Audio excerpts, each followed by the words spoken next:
Welcome to this week's Spinfoil Theory. We're about to take a dive into the lore of Destiny the game. Specifically, we'll be giving a high-level scrutiny to popular, emerging, and outlying theories, then judging them. With that out of the way, let's put on our Spinfoil hats and get a little crazy. Here comes this week's show. And we're going. We're live We're in doing it now. a not studio audience. Well, you made the joke this time, so I haven't broken my promise. That's good. If I cause the joke but I don't make the joke, it's not my fault anymore. Exactly. These are the new rules. Oh man.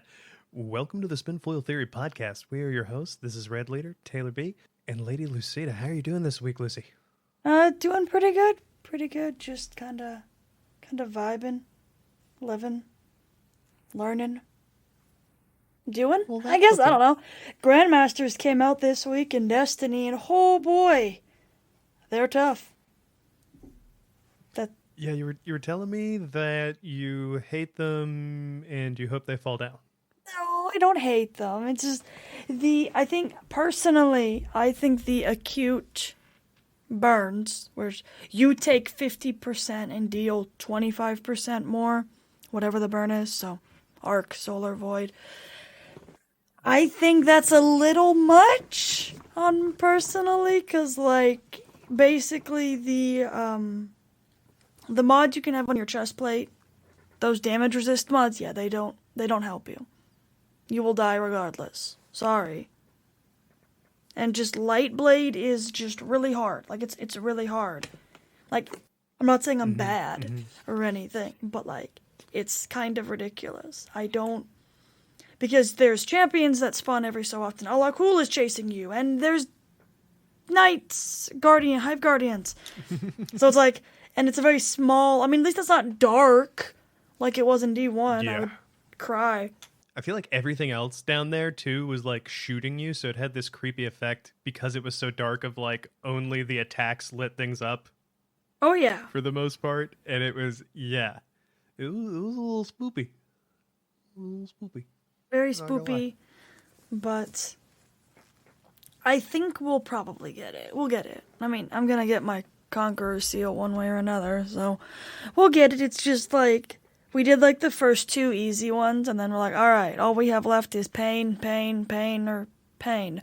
So let's just go down the list. Alright, let's try Lightblade, and we got to the boss. Got him down to about half, and then at about half health, that's when his helmet pops off. Not his helmet pops off, that's when he starts chasing you. Aggressively chasing you, he will just... And then the Barrier Knights spawn, and Acolytes spawn, and Hive Knights spawn, and it's just it's just so much. It's very hectic. I like the challenge, but sometimes I'm a little okay, this is fine. And I just cry. Everything's fine. Everything's just on fire. Pretty much. Well, I've run some things with Fireteam Velveeta. I know you guys will get it. Yeah, we are smart. We're pretty good at it's just trying to figure out the best loadout for this, because you need barrier, you need unstoppable, so plus you need to have specific shield stuff. Sounds like a job for Arbalest. Pretty much. I'm thinking we might have someone run Arbalest, because Arbalest pretty much says LOL no to shields. Yeah, it says we're Arby's, we have the meats. Pretty much, and then other people run Galley. That's one option we thought of. But I'm probably going to swap, because I've been a Titan these past few attempts, and I think me being a hunter is probably better, because I can be a hunter and have high resilience and mobility and strength, and also go invis. Yeah, that's what's up. I think I dig it. Would you think, because you have the galley, does no one, and you have div, is anyone doing like any like the hunter debuff, anything like that? Weakening. I mean, like, we don't really need weakening. It's not damage isn't the problem. It's staying alive, because there's like so many ads in that final room, and they just keep spawning. And the boss, it's just like you have to be mobile, which is really hard for me because I'm very much of a like I'll be standing there shooting the boss, and then a thrall comes behind me, and because it's arc super singe, I die. That's mainly my annoying part is with the super singe or burns. They're like D1 burns but worse. Cause like Oof. it's bad. Like Allah cool he has you've done the light blade strike. You remember his pew pew pew he shoots out of his hands?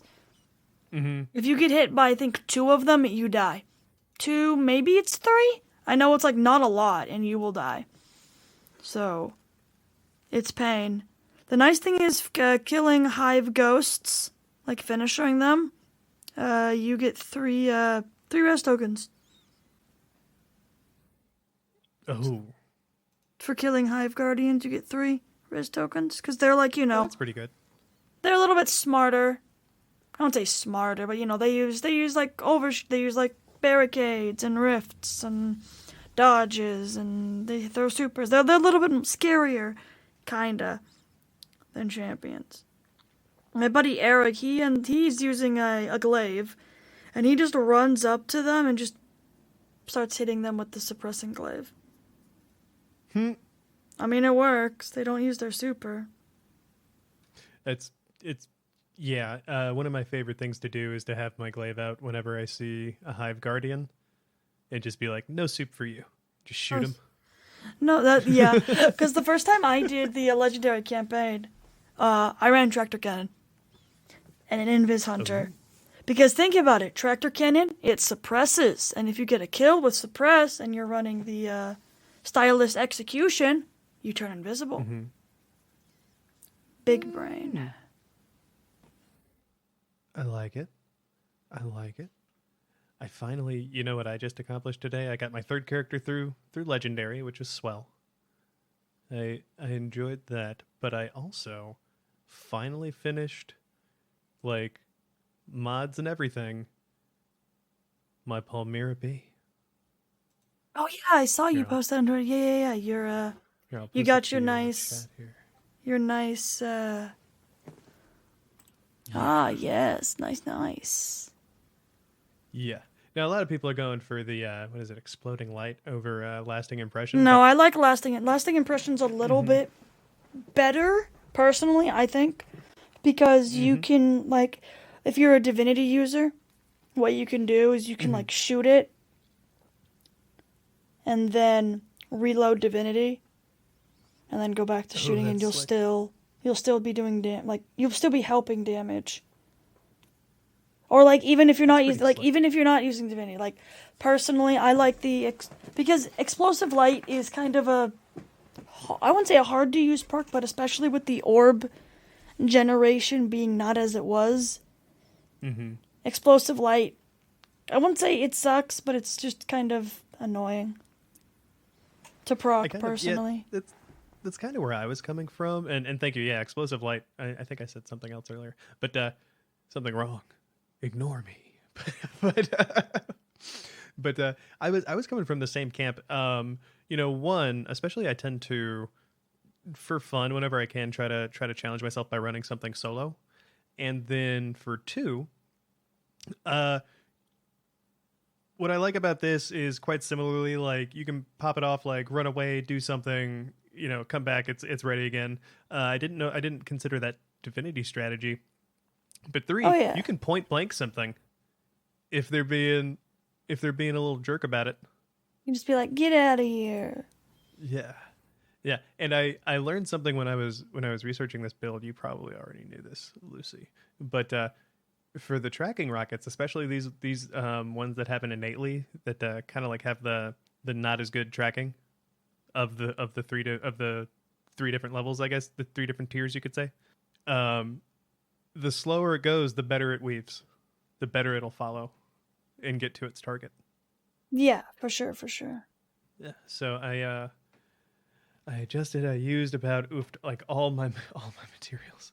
Oh yeah, And no, the crafting is kind of expensive. I'm glad they're gonna lower the cost and everything. My biggest thing is like I just get red weapons and I'm just like, I still need a third. it's just so much work to like get like to get like the materials. I'm really lazy. Like what I do is I have a Shorochi checkpoint. I get that on Tuesday, and then at the like throughout the week whenever I'm like bored or waiting for anybody, I just hop in there and just finish a red weapon.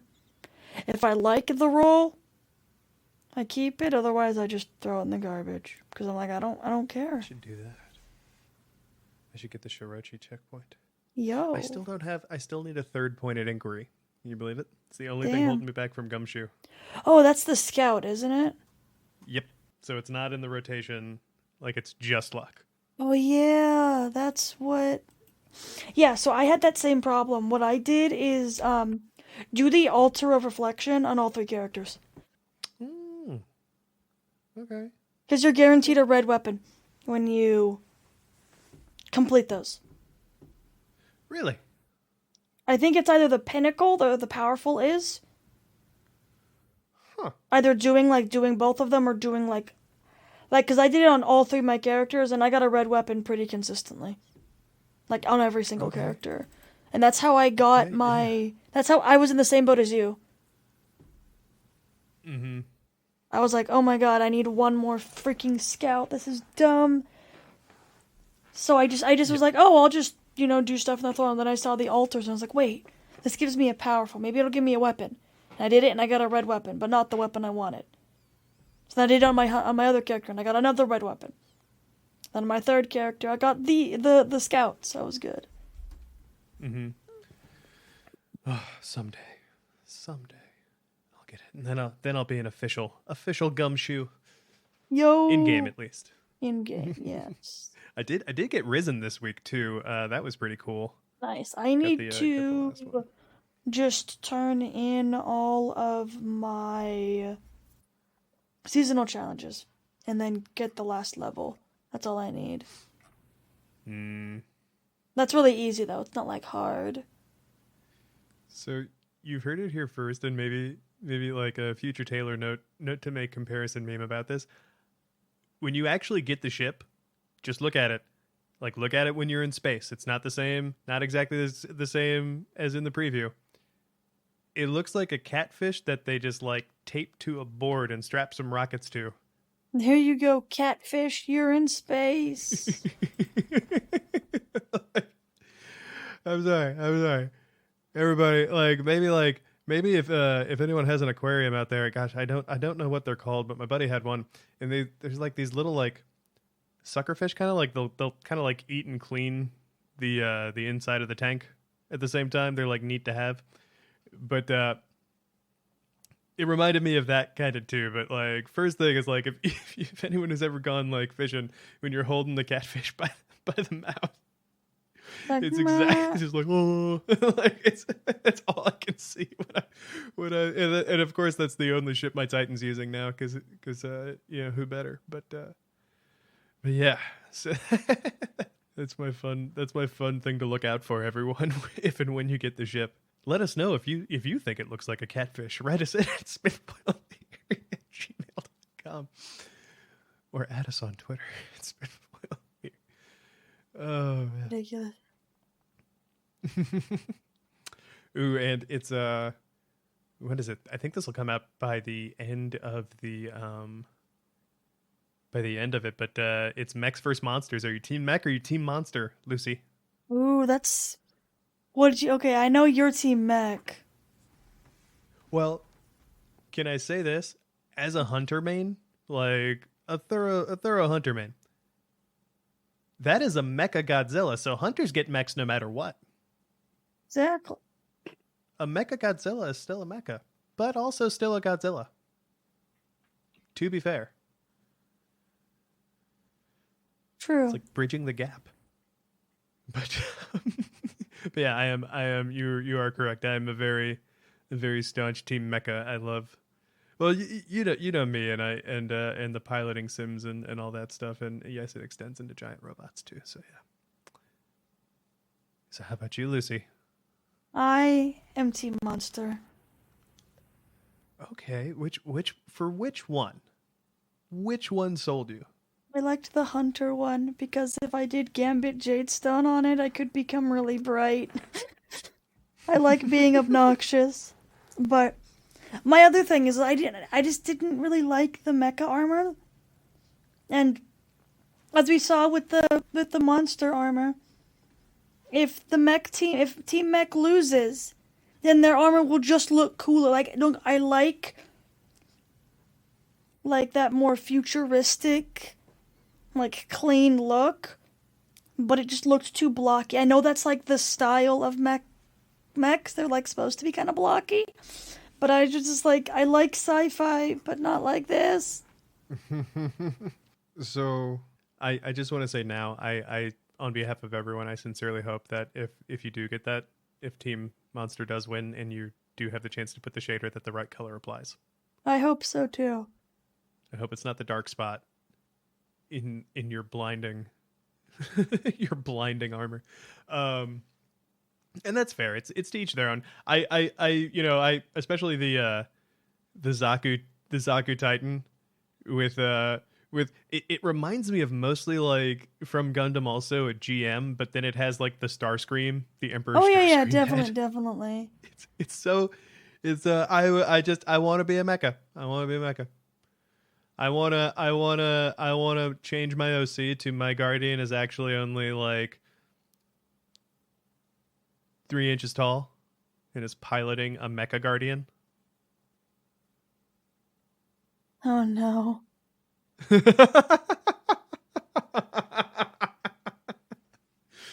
He's a new type. It's okay. New type of Guardian. I'll stop. Well, everyone, it's enough catching up. This week we're continuing our series of investigations, and today what we're looking into are the disciples, the followers of the witness. We're going to investigate into who they are, what their connections might be. And I think another thing is there's like a short list that you kind of hear in game, but I think we might expand upon that list too, in considerations and as to, you know, how many dastardly soups does the witness have his fingers in? Which is a totally normal thing to say. Okay. To start to that end, the list would include Rulk, Callus, Mara, Xivu Arath, Aramis, Clovis, Savathun, of course, and Oryx, all three of them. And that's I can say like is definitely like sort of like a confirmed or a more solid list than Solid the list one. of like, I mean, we can start there. but those are definitely all of the people that the witness slash the winnower slash the darkness has had its fingers in, or at least talked to. Mm-hmm. At least in some capacity. Now, not all of those are disciples, but I think if we just have a definitive list of who the darkness candidates, yes, they are. You know, we have one disciple position because Rolk is dead. We have an opening. They'll have to send in their resumes, and the witness is just sitting at his desk with some glasses on, looking at them like, I don't know about why is there this now? Yes, with some glasses on, just looking over with some coffee, just like, can you need to explain? Beads linking them. You need to where's this? Why is there this gap in your resume here? This year where you didn't do any bloodshed, Savathun? What's up with that? Savathun, just nervous sweat, because that's when she was Osiris. That could be a really funny comic. I would, yeah. I need to either learn or make friends with someone who draws. Yes, that's a mood. But like friends enough to where I can like say stupid shit, and they're like, you know what, man, I'm gonna draw that stupid shit you said. For sure. All right. So first, I think we should talk about Rolk, because he's a big guy. Not big, but like he's a Well, I have. He's the first disciple. He's the right? first one, at least. So here's my question: when his position gets filled, are they the first disciple, or is it like an employee number? They'll still be whatever disciple they are. I think first is like because he's the first disciple of the witness. I feel like that's like you're like the top dog. I won't say top dog, but like right hand. Well, I won't say right hand because like obviously, as we know, the witness has a lot of disciples. Like for example, basically. For listeners who are not aware of what the heck a disciple is, the witness, who is the big bad guy, leader of the darkness, pyramid ships, he basically picks one person that is the like best pinnacle, final shape version of a species and says, you're a disciple. And then he also kind of like emotionally, mentally breaks them to the point where they're like, darkness is fine. Yeah, it's definite indoctrination. Oh yeah, definitely. I was trying to think of the word like indoctrination. Yeah, that is definitely what is going on here. But like, so you might think, that's kind of similar to what Callus did. That's curious. So Callus had his shadows. And he started this whole shadow idea after he went out of his spaceship when he met. This all started with him being obsessed with the shadows and, the end of everything, quote unquote, was because he went to the edge of the universe, I guess, and talked with something. Galaxy. Or the galaxy, end of known space. And the end of everything, and just went out of his ship to go chat with whomever it was, and came back all crazy. So we can assume, we can assume that Crazy disciplined. we can assume that Callus spoke to the witness, or the darkness, or some sort of. Maybe he spoke to Rolk. We don't know. We just know that he spoke to someone darkness-y. I'm thinking it's the witness. Well, yeah, I could definitely see that because he probably the witness is like blah blah blah, disciple plan. Like it's like, like this is the blueprint, and the Callus is like, you know what? I'm gonna copy this blueprint here and use it. He's like trying to be his own mini witness because he's at the top, and then he's got his little shadows who do his dirty work for him. Yep. And it's definitely interesting to see the comparison between Callus and the witness. I think that's a really interesting comparison. Yeah, I mean it's one of my favorites. I think we talked about before how Callus was kind of like this weird take. His lore within the Cabal, like his self-published lore about how he discovers that life can suck for some people, and he's like, "Bruh, that's fucked up, bruh." Yeah, he's That's it. he's We're all being opulent. He's definitely an interesting character, and I'm curious to see where that goes if we see him again. Because, like I said, last we saw of him, he was on the Glycon, trying to use the Scorn to make a phone call with the darkness and be like, why are you leaving me on read, man? He's like a clingy ex-girlfriend. Clingy ex-Callus.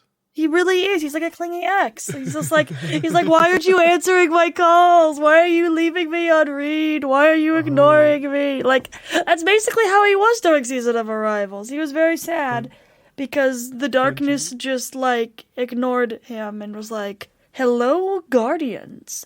I want to introduce you to something on Europa.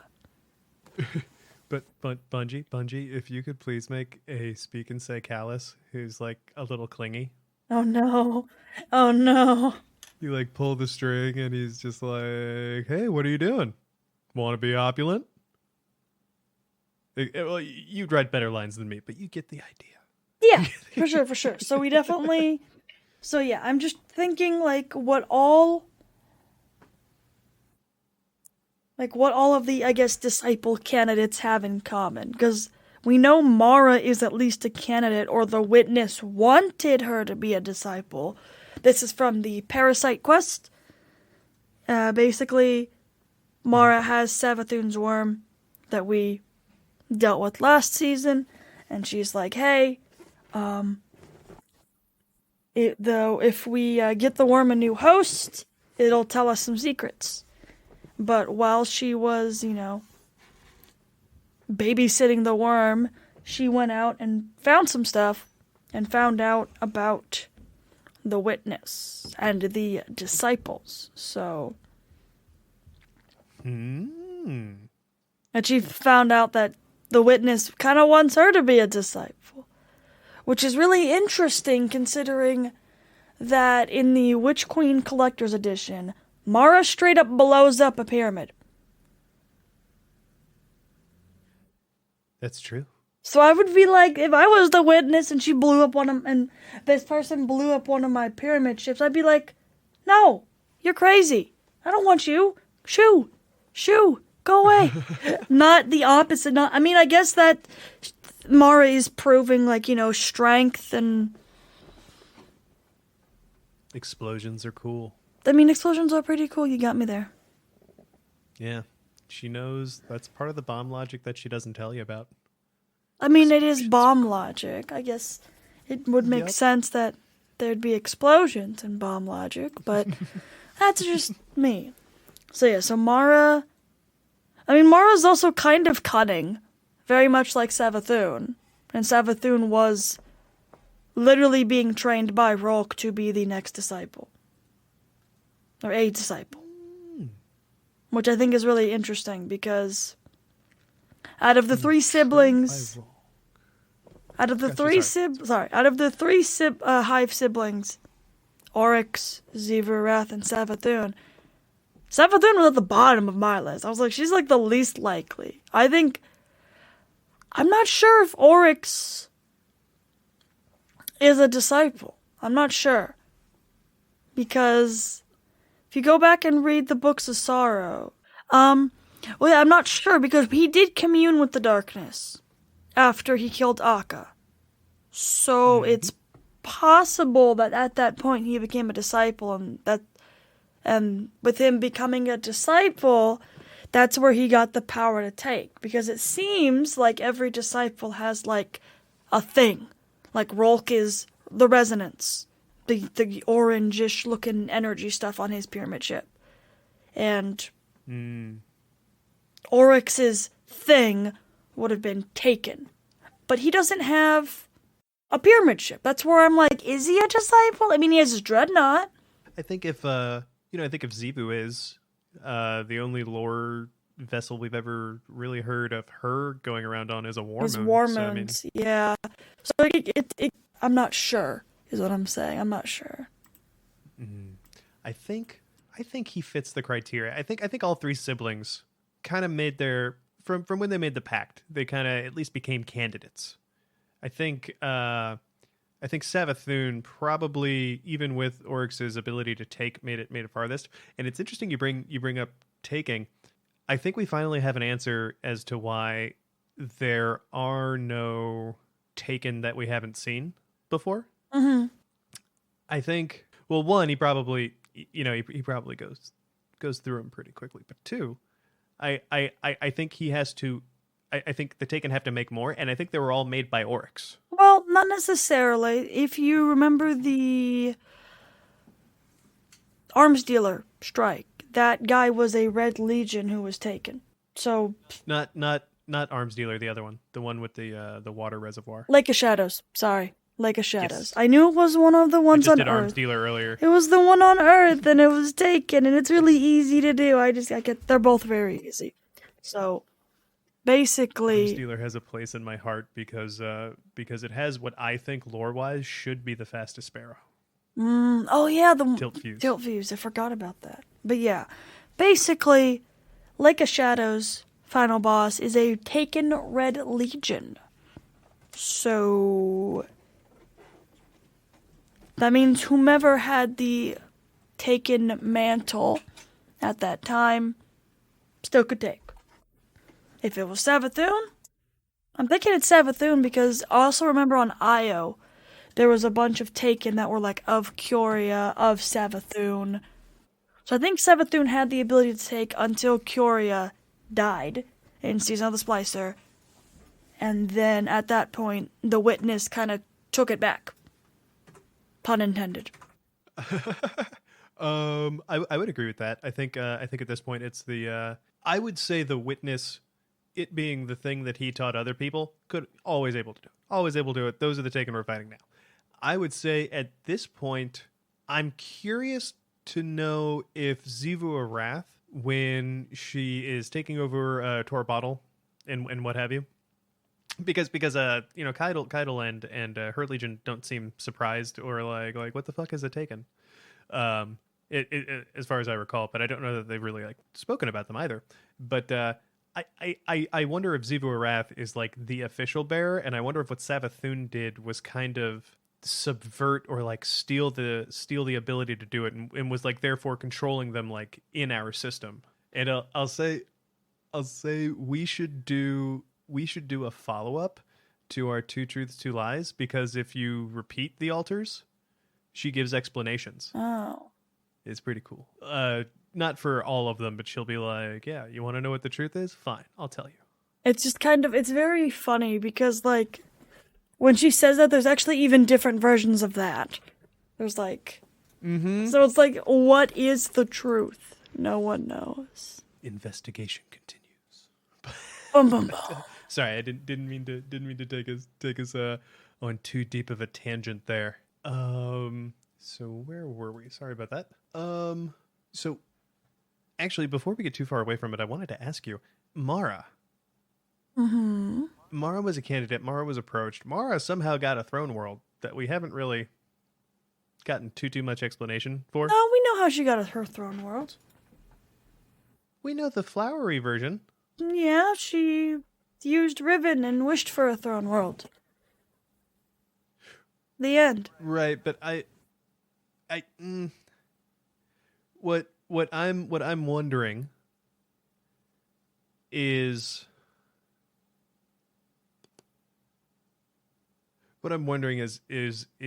her gaining the knowledge. Oh, how did she know to do that? Yeah, make a throne world. That might have been the taste. It's possible. That might have been the candidate taste. Like here's a taste. We can do this taste. And first taste is free. Yeah. But and as you know, like I believe Savathun was part of the tricking of the wish of the Riven and causing the curse and all that. So I'm wondering if Savathun was the agent who was sent to recruit Mara, which goes back to, remember when we did the theory of who she was meeting with? Yes. That could put some, like, I want to say Savathun was really the strong canon in what we went with back then, but I think that gives like some further like validity to that. Yeah, definitely. So let's see. Who else is on our list besides those? Erebus definitely was contacted, but I'm not sure if she's like strong enough, I would say. I don't know, because like Mara and Oryx and Savathun and Xivu and Rolk, they were like pretty up there, while Aramis she just kind of... I feel like Aramis was just a stepping stone for us to get to Stasis, personally. Hear me out. And it sucks it always ends up being, as a fallen Alexny fan, it sucks it always ends up being them, like first Skolas and now Aramis, kind of being like not really getting the they're the story boss, but they don't really get the boss treatment, if that makes sense. Like Skolas was tough, but then once you were light leveled past it. He was trivial. So anyway, what if she's still getting stronger? Back to my thought last week. I still Still think that she's right now like in an alternate timeline or something? I think it's possible. I think it's a pretty reasonable thing. Now that we know what the crystals are, and she knew it sounded like something she was planning on, whether it was a good event or a bad event, or a planned event, or like an event they wanted to stop. Yeah, that's definitely true. I forgot about that. It's really interesting though, because like she's been frozen for like over a year, and we did get that. Remember that the Vox mission? How one of the Scion's predictions was that Aramis like freed or whatever, and I'm like, why don't we? Right. Taylor drops his popcorn.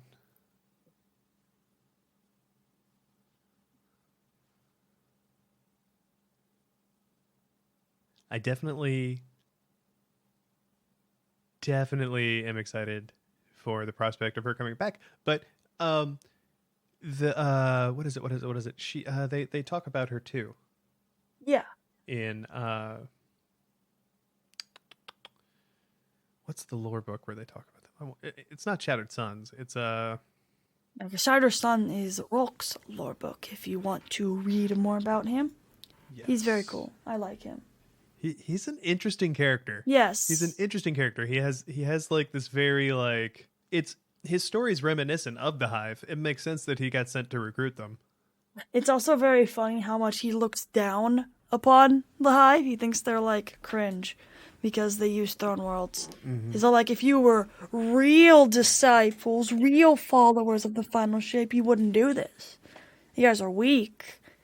It's like Chad Rolk versus a Virgin Hive meme. What I keep imagining in that scenario is just like, oh, you have to hide your death? Yeah, I just don't die. It's weird. Pretty much. It's weird, there's two strategies. I guess you could hide your death, if you suck and die all the time. Yeah, that's kind of like Rolka's like. Rolka's is like, oh, you guys are hiding your death? That's kind of cringe. You could be cool like me and not hide your death and just be a Chad and just not die. Yeah, sorry, Hive triplets. I'm just this lunch table's for cool kids, not bitches. For not bitches. Oh my god! But no, it's very much like that's very much Rock. Like he even thought, like what's kind of crazy is we thought the worm gods were like pretty powerful. It turns out Rock just kind of swam down to them with a bone in his hand and said, "Sup, my boss wants to hire you. Here's your contract. I'm a recruiter. I'm a recruiter for the Witness. Here you go. Here's the contract. You don't get a choice. I'm stealing your mom. Bye." Like that's literally what he did. He's crazy. But yeah, back to Aramis. I definitely could see her being a candidate because so far from what we've seen, the Disciple likes to pick one person from every species. We have one from the Hive. I guess now it's Zivu. We have one for Rolk's species, but he's dead, so. But is he really dead? Ooh. He seemed pretty dead. Well, if you remember, if you read the lore tab for the Raid Sparrow, I believe it's a Guardian. It's either a Guardian or a civilian. A person was transporting stuff out of the pyramid. That's why I think it's a Guardian. And one of the containers knocks over, and this viney stuff comes out and attacks him, and he starts healing him like too much, and he's like, and then he like shoots his sparrow to like die. And that's the same. Looks like the same viney stuff that comes out of the caretaker and Rolk when they die. So it's possible that Rolk could. Like, I guess that's like a canon reason why we can keep redoing the raid, Maybe. I'm not sure. I really want. Do you think it was a hunter? It probably was. That seems like something a hunter. Do you think it was Lush? Maybe. I'm not sure. I don't think we get a name of anything of the person. All those unnamed hunters in my mind are now candidates for being lush. Even the ones who are like, clearly other people. That's great. That's great. So I think the best candidate for the Fallen would be Aramis. Honestly, I mean, she fits the bill. She's already kind of indoctrinated by the darkness. Well, what is that? Well, all right. So, I definitely think she is a candidate. What about Fickrell? Fickrell, I forgot about Fickrell. I guess Fickrell could. Fickrell could also be a candidate because he's right. But he's Scorn. Is Scorn like a subspecies of Fallen? They're technically zombie Fallen, so like, I could see Fickrell. How I'm looking at it here, though, is not so much what they are now, or what they could. when they got that first taste. That's true. He did get that taste of that dark ether, but Fickrell is like really devoted to Uldren, not like the darkness. But I could see Uldren's also being manipulated by like rhythms. Yeah, of course. So, but it's kind of like, would Fickrell turn to the witness, I guess? Because even Finch in the campaign was like, nah, I don't think Fickrell's the one leading the Scorn anymore. It's someone else. So, if he's not a candidate, if he just dabbled in the dark arts, way too far. Mm-hmm. Actually, that's holy shit. Callus brought the Scorn to the witness. Yes. So I mean, like, we could. He wasn't phoning home. He was bringing a gift. He was bringing a gift and also phoning home. It was twofold. He's like, did I do something? Showed up at the doorstop with flowers. Pretty much, yeah. I was just gonna say he showed up with some chocolate and flowers for the witness and being like, did I do something wrong? I brought a gift. Just like crying. Sniff. Just sniff, crying. I brought Opulently. Opulent. It's like gold. Like it's like the little like heart box is gold. It's Callus, and the flowers are purple because his colors are purple and gold. Like, yeah, he's crying, and he has assistant scions just like dropping rose petals to catch his tears so they never touch the ground. Yes, something very silly like that. Yeah, I could definitely see Callus doing that. But yeah, I'm not sure about the Scorn. The Scorn, I'm like, because right now they're just conduits for the witness. I don't know if they really need a disciple because they're just full of darkness now. The witness can just. But we do no longer doing the Fickrell strike because of these events now. Yeah, the Fickrell strike is not in the game anymore. It's been retired. Yeah. Ergo, and I think the Tangled Shore has been, I wouldn't say quarantined, but is no longer available for Guardians to patrol due to probably Mara is probably hunting the spider. Probably. Spider's not even there, man. No, and Spider's out. Yeah, Drifter probably smuggled him out, so we will Can't stop the spider. Probably be seeing him at some point. That would not surprise me if Spider came back and was like, "Remember me, Guardian?" And then where everyone is He's just going to be in the Elixir Quarter. He probably is. That underground part. Oh yeah, I totally forgot about that. I totally forgot. Okay. For anyone who's wondering what I'm talking about, that the Elixir Quarter was reused from the Wrath of the Machine raid. Scourge of the Past raid. Is that right? Not Wrath of the Sorry. Machine. Wrath of the Machine is a D1 raid with Siva. D1 raid, yeah. It's okay. That also has to do with Fallen and machines. Huh. Seems to be like a common theme for Fallen. Them and their damn machines. Yeah. Oh, yeah, sorry. It comes from not that raid, the one it comes from the one that Lucy said. It's one of my favorite But the raids. underground area is part of that map. Mm-hmm. And it was just kind of closed up. Yeah, So- for sure. Bungie could easily like stick a little base down there, and it would be kind of funny just because it's like you would have Sure and Mithrax like hanging out like up above, And then you have at Spider. least like from time to time. Yeah. And then he's like literally like 50 feet away, just like Pretty much. Okay. So we've covered. Oh, Clovis. yes, Clovis.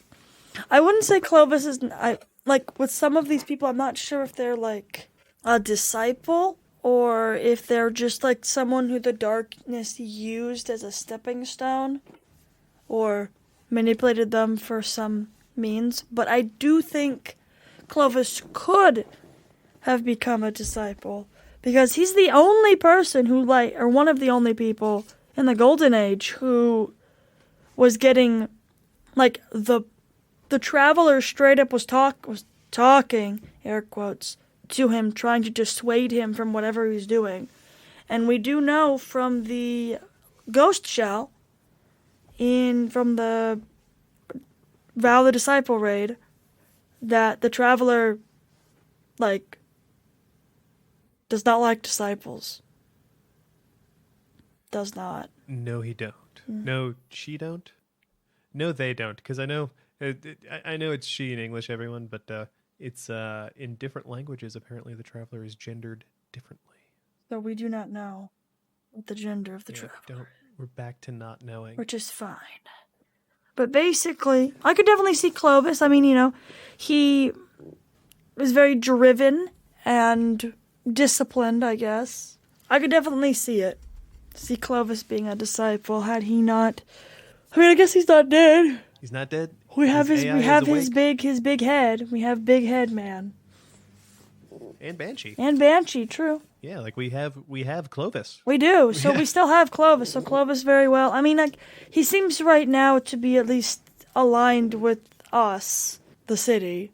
Well, yeah, it's unfair to call him Clovis. That's Banshee. Oh yeah, well Banshee is, but Clovis. I'm talking Big Head. Oh yeah, Big Head. Clovis Bray. Clovis Bray is very much, I think, still allied with the city. I wouldn't say begrudgingly, but like. He's using us for his own means. Yeah, he's on his side. Yeah, he's on his side, but right now that side is coincidentally our side. And if push comes to shove, and there's something pops up, and that allows, because his big thing right now is he doesn't want to be a big head. He wants to have a body. He wants to be able to walk around, do a dance, that sort of thing. Because he chose that form on purpose for the AI. Well, because originally he made that form on purpose because the AI was going to tell what now is Banshee, what to do. Because when you become an Exo, you lose your memories, you reset. Mm-hmm. So that was basically a workaround for that system. That if someone like the Disciple came along and said, "Hey, I can give you a body, you just have to pledge loyalty," God would be like, "All right, bet." I mean, he's a horrible person, so I think he would. But that's just me. Isn't there a hole in that though? Not what you're saying, but in that story. What story? Which one? It's using darkness. Yeah. Well, no, it's and you're losing your memory. Well, it's not that you're losing your. It's Clovis It's because of the Alcahest, not the Alcahest.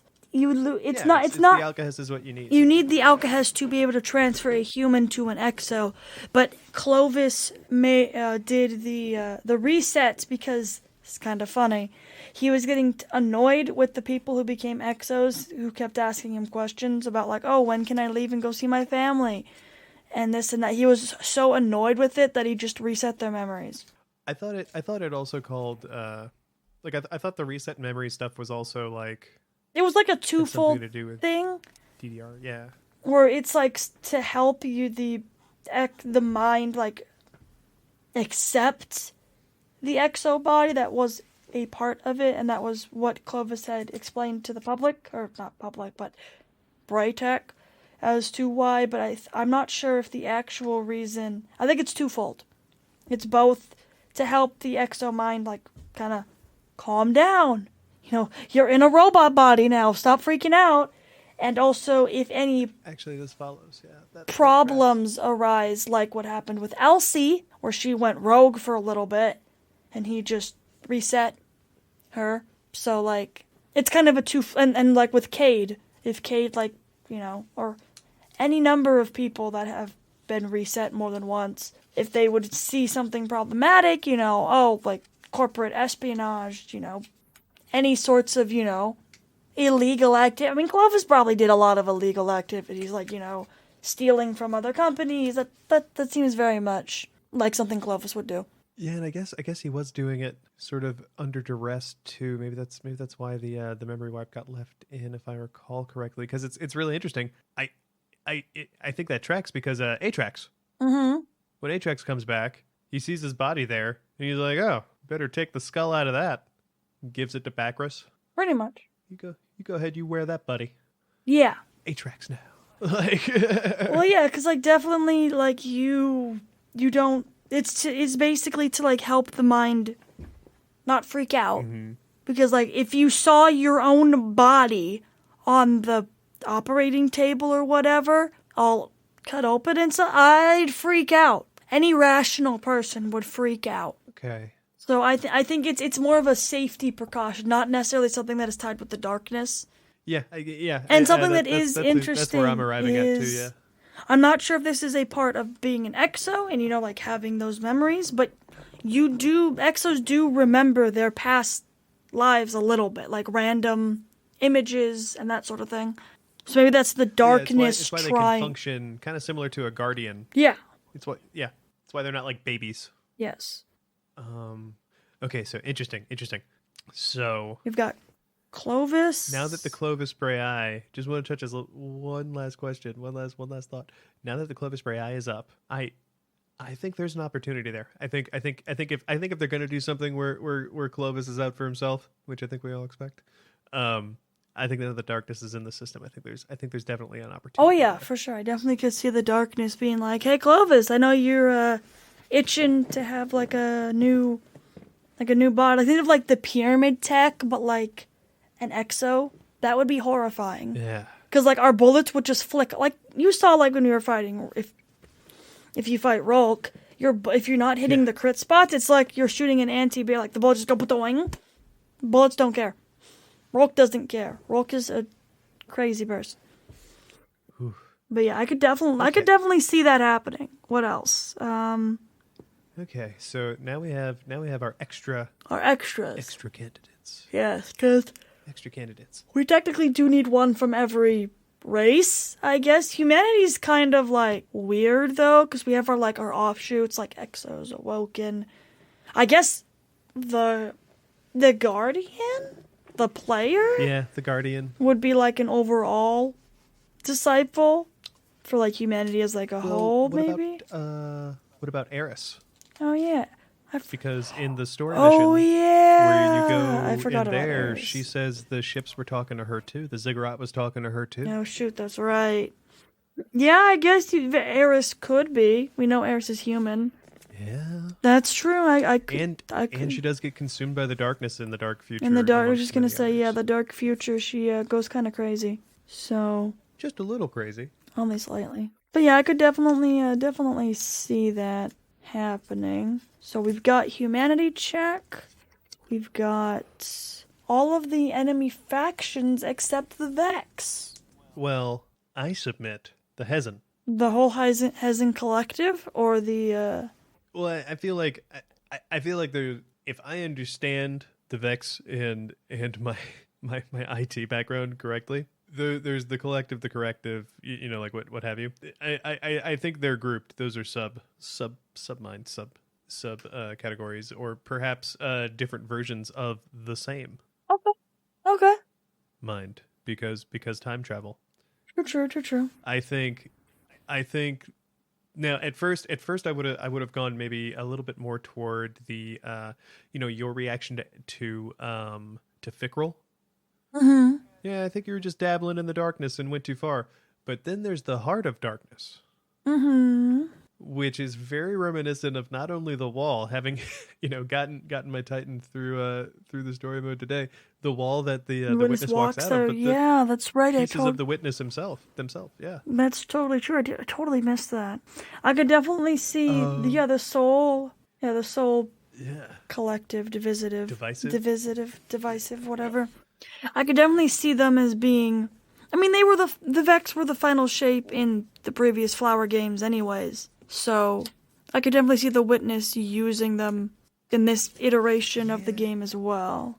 But it sounds like most of them are not on board. Yeah, that's what I always thought was really weird. Is that I figured they would all be on board, but like I think the Vex, they don't really want to, like, I guess it's very strange because like in prior universes there was no paracausality, but now that there is, the Vex, I think majority of the Vex are just trying to brute force it.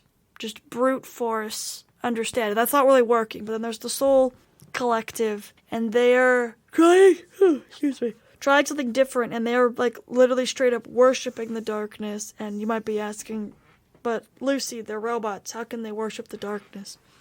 Way back in the Books of Sorrow, the Curia, when fighting Oryx, did some tests in Oryx's throne world, and before being taken, sent all that.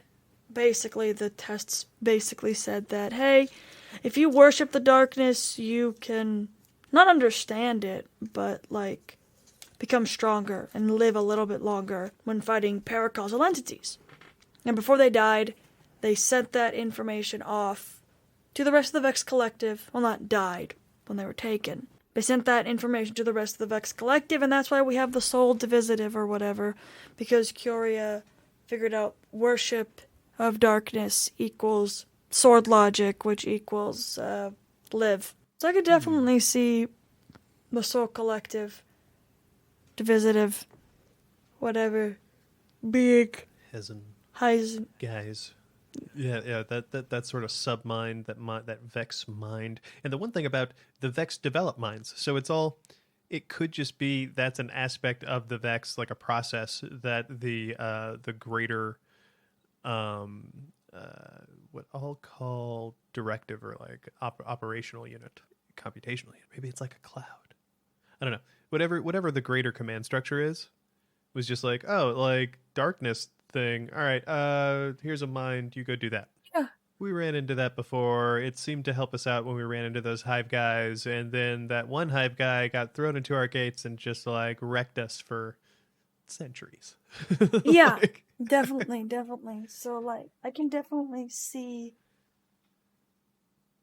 Oh my that. god! You realize Crota is Hive Saint? Yes, he is. That's hilarious. He really is. He literally just, to the Vex, they just are like, the Crota. He gives nightmare fuel. The more they send at him, like the happier he becomes. He's like, woo! Thanks for the food. I'm hungry. My death isn't even in this timeline. Like, just crushing everything. Oh, that's a funny one.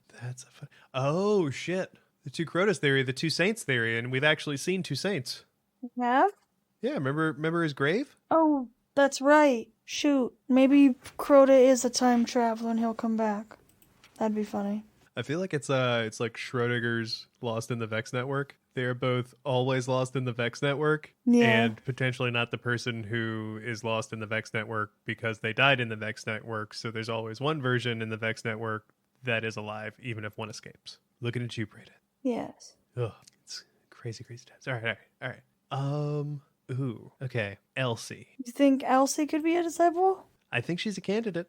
I think if you go back to when she's teaching us how to use the darkness, she sends us to the ziggurat to commune. Communism. But yes. Mm-hmm.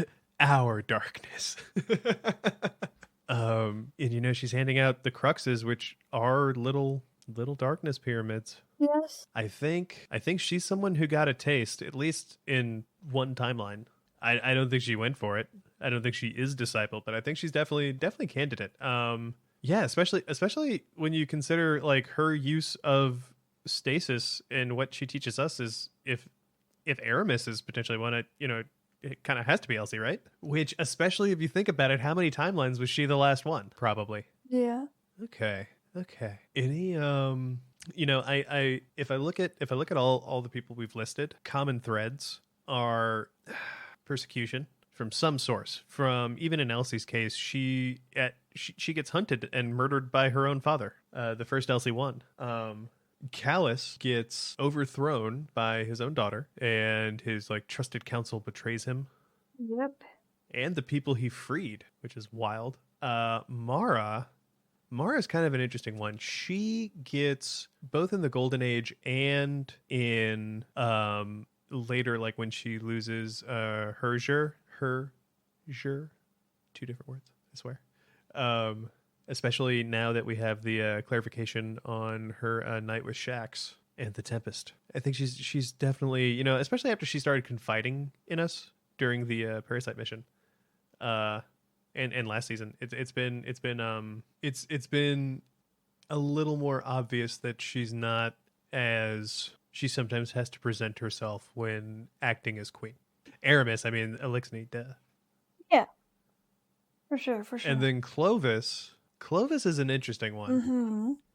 If he were, it would be this sort of, actually, he gets disillusioned. He's disillusioned in The Traveler.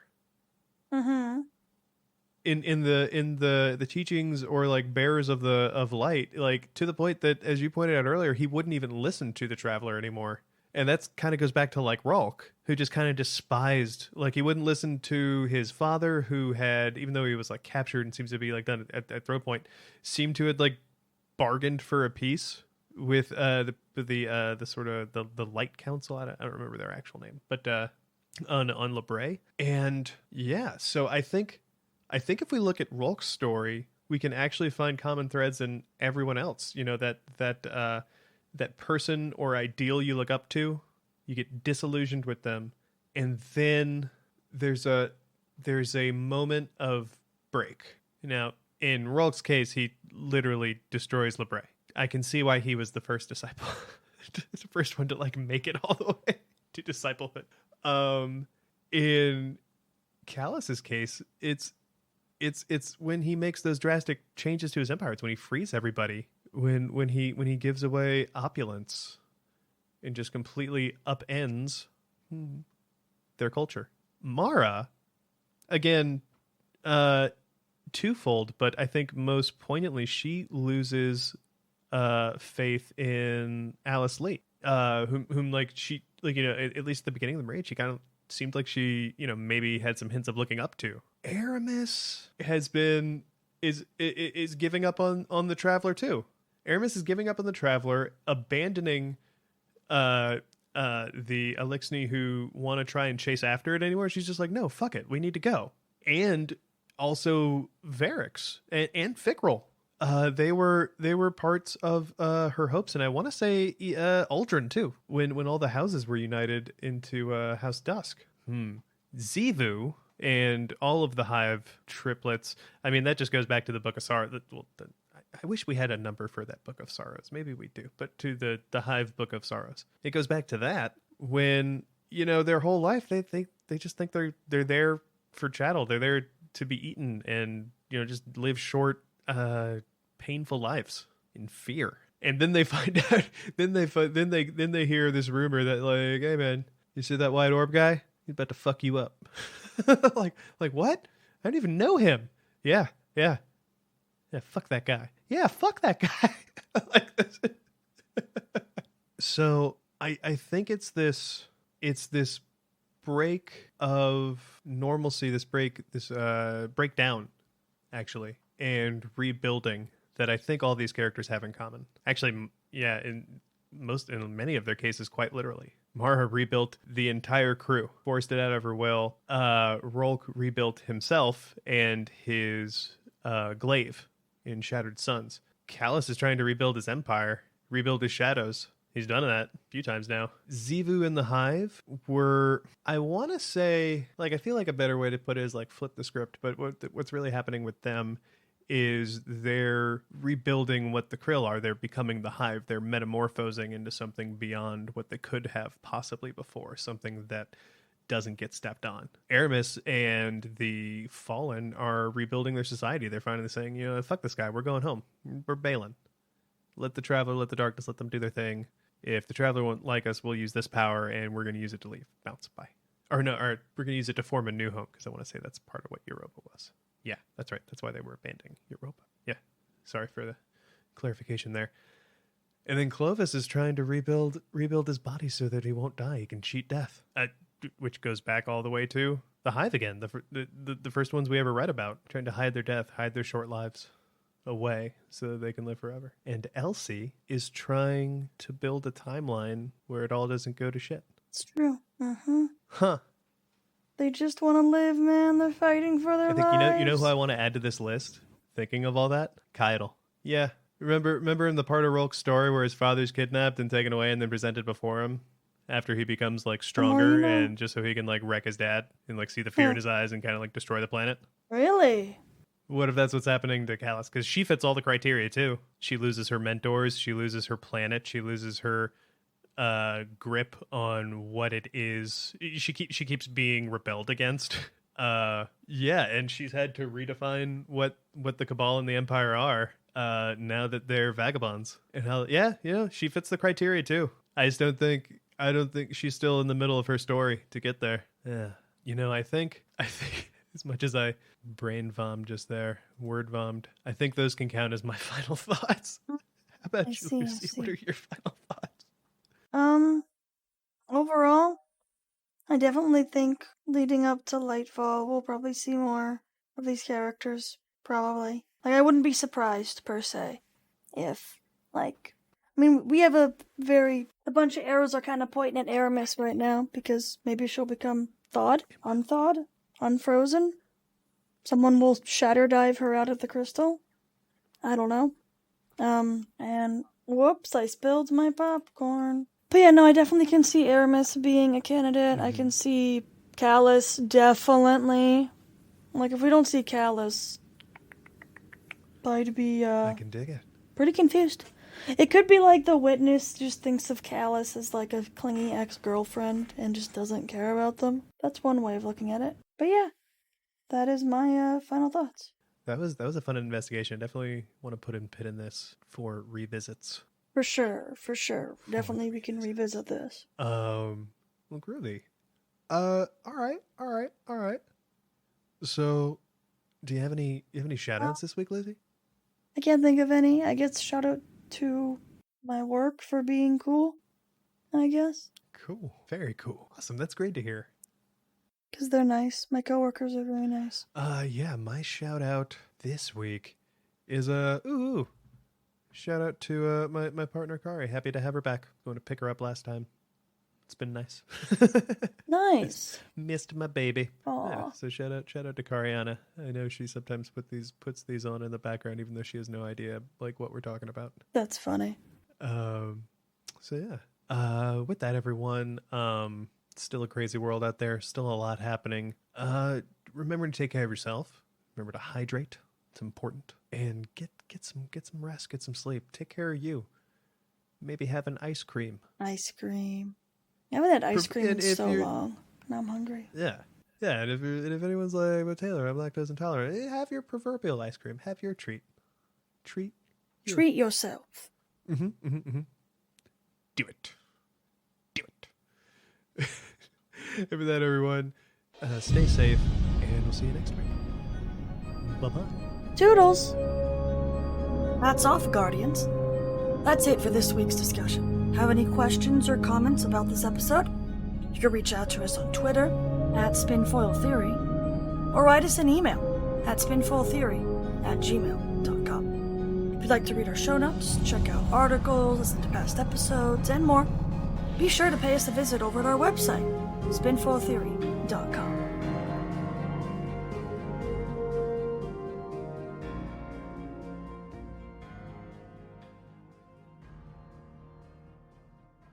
The Lore Network.